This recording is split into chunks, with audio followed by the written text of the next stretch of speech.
Olá, sejam muito bem-vindos. Hoje a gente vai mergulhar numa das parábolas assim mais curtinhas e, à primeira vista, bem simples de Jesus. Mas, como a gente vai ver, ela termina com uma reviravolta meio desconcertante, sabe? Um verdadeiro quebra-cabeça que intriga as pessoas há séculos. E tá aqui o enigma. É essa citação paradoxal que parece até desafiar a lógica. É esse o mistério que a gente vai desvendar junto hoje. Essa é a grande questão, né? A pergunta que vai guiar a gente. Parece uma contradição em termos, mas, no final da nossa análise aqui, a resposta vai ficar surpreendentemente clara. Para a gente conseguir resolver esse enigma, primeiro a gente precisa fazer uma viagem no tempo, entender o mundo em que essa história foi contada. Então vamos mergulhar nesse contexto histórico. Vamos imaginar uma casa bem simples, pequena, provavelmente de um cômodo só, feita de barro e pedra. Num lugar assim, cada objeto tinha uma função muito, mas muito clara e prática. Não tinha nada de supérfluo. A protagonista da nossa história é essa aqui, a candeia. É uma vasilha bem modesta, de barro, com um pavio mergulhado em azeite de oliva. Nas casas mais pobres, geralmente só tinha uma, e a luz dela era assim, essencial.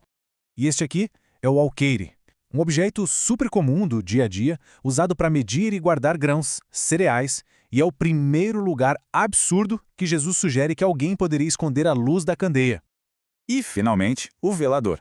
Olha, não precisa pensar em nada muito chique não. Podia ser só uma prateleira, uma saliência na parede central da casa. O propósito era um só: colocar a candeia bem no alto para a luz dela se espalhar por todo o ambiente. Bom, agora que a gente montou o cenário, vamos para o coração da parábola. Jesus usava muito esses objetos do cotidiano para ensinar princípios espirituais bem profundos, e a candeia é um exemplo perfeito disso.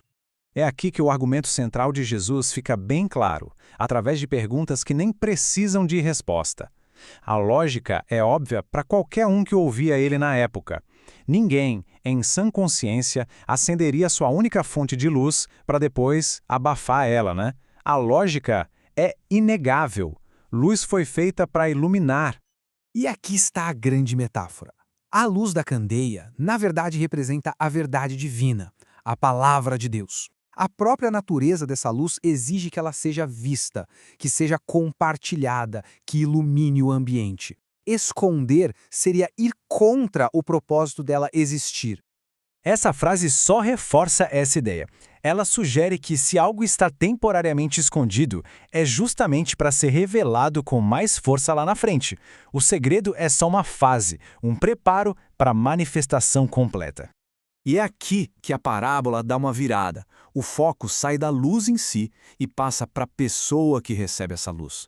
Agora a gente entra no campo da responsabilidade pessoal. Jesus introduz aqui um princípio de reciprocidade espiritual.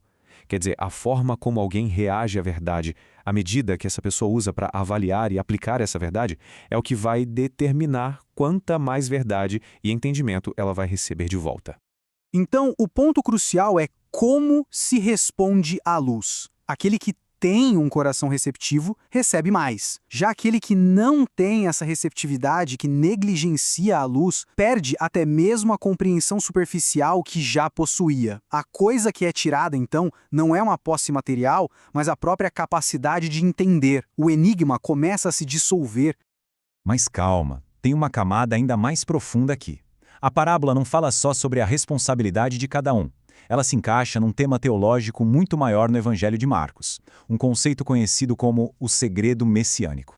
Esse é o tal do segredo messiânico.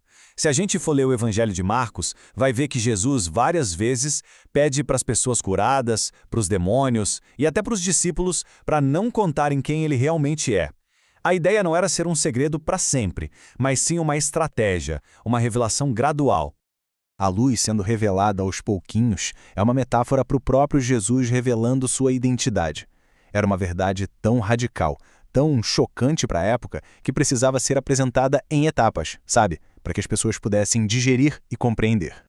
E aqui está a tensão central da coisa toda. A expectativa popular era por um Messias poderoso, um rei guerreiro que ia libertar Israel politicamente. Mas Jesus apresentou um Messias inaudito, uma palavra que significa algo nunca antes ouvido. Um Messias que encontraria a glória justamente através do sofrimento e da fraqueza. E aí, tudo se conecta. A revelação da identidade de Jesus como esse Messias sofredor era uma luz ofuscante, forte demais. Tinha que ser trazida à tona aos poucos, como a candeia que sai de debaixo do cesto para não cegar quem não estava pronto para ver. A parábola, então, é uma chave para a gente entender todo o método de ensino de Jesus. E isso nos deixa com uma reflexão final. A parábola ensina que a forma como a gente ouve determina o que a gente entende. Talvez, então, a lição não seja apenas sobre ter um coração aberto, mas também sobre ter a paciência de acompanhar uma verdade que vai se desdobrando aos poucos, degrau por degrau.